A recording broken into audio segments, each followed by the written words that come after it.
ব্রিটেনে যারা এখনো তাদের সেলফ অ্যাসেসমেন্ট ট্যাক্স রিটার্ন জমা দেননি তাদের জন্য এসেছে এক দুঃসংবাদ। এইচএম রেভিনিউ অ্যান্ড কাস্টমস বা HMRC নতুনভাবে প্রতিদিন 10 পাউন্ড করে জরিমানা আরোপ করেছে।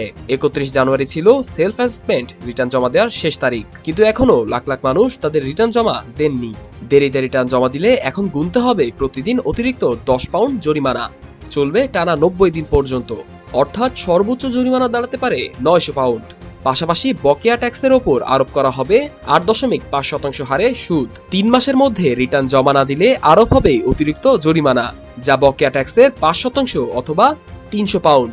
যুক্তিসঙ্গত কারণ যেমন নিকটাত্মীয়ের মৃত্যু, গুরুতর অসুস্থতা এবং HMRC এর ওয়েবসাইটে প্রযুক্তিগত সমস্যা থাকলে জরিমানার বিরুদ্ধে আপিল করা যাবে।